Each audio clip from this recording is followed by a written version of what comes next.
morning, Agent Z. Your mission, should you choose to accept it, is to get your class of special agents to learn about their local community and share their experiences with a partner school.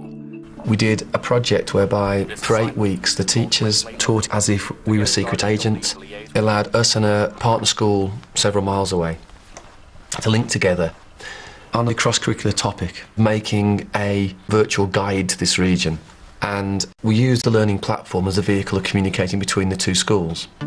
We used Google Earth to find the partner school, and we then asked them some questions about their locality, and they would answer our questions. So it was like a discussion board between the two schools.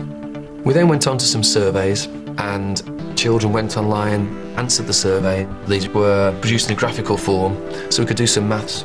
We then swapped surveys with our partner school, and having looked at their results online, we could ask them various questions. Then the children produced some wikis, for example, 5 things that we do in our class, and we compared and contrasted wikis. We went for local walks and took digital photos that we then uploaded onto the learning platform so that our partner school could see our area and we could see their area. We also set up an area on the learning platform called Spy Kids, so children could communicate with each other safely, even though they'd never met each other. And then finally, we used a capture technique to produce this virtual guidebook for this area.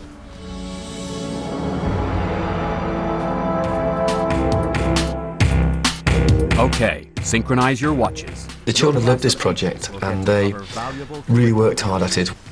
One of the big benefits was the fact that it was using the learning platform for a real purpose that they could see a value in, and didn't just go somewhere else and never saw it again. They could show their parents and their friends what they'd done in class.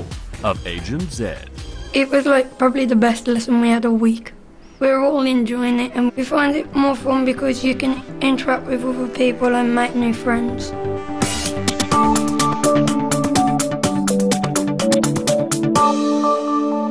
The second sheet is your main activity for the day, so that's where you put your information in, and the final sheet is your peer... Learning is a social activity.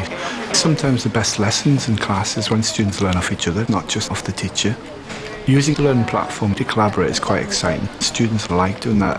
When they're at home at night, they're often collaborating on different sites, so we bring that into school. What I want us to do next lesson is work on assessing other people's work.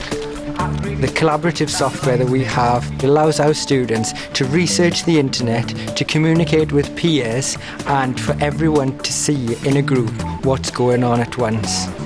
So if students researched a piece of information on Buddhism, they would write down what they thought about that, and as they were writing each word, it would appear live on their group's page, and they could click on other groups' pages and see everyone's work. They can put an image or a sound bite or a video that can come up on everybody's screen as well. This collaborative tool starts in the lesson, but it goes beyond that. If the class finishes, they can extend that as a homework, so students can go away into their own homes, go online and actually still effectively collaborate and share pictures and videos and text with each other. And it means that everybody's working together, and it's a good tool.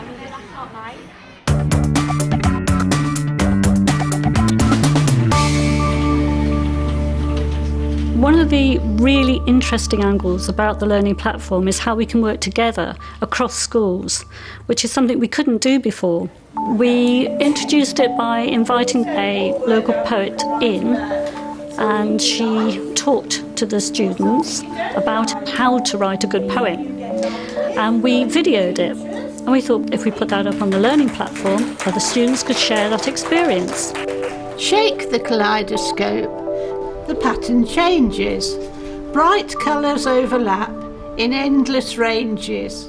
From that we started a Write Your Own Poetry blog. Click Poetry blog. This is where you are going to write your poem. When we save it, it will be posted and you will all be able to read each other's posts, each other's blogs.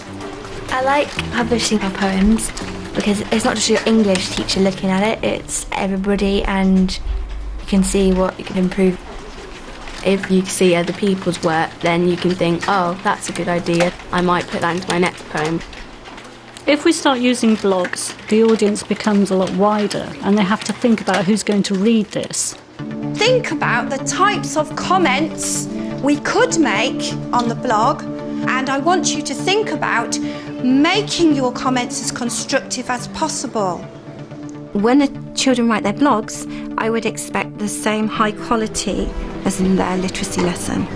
I'm hoping that their writing will benefit from being able to read other people's, and they will then take on board criticisms for their own writing. The blogs are very easy to use.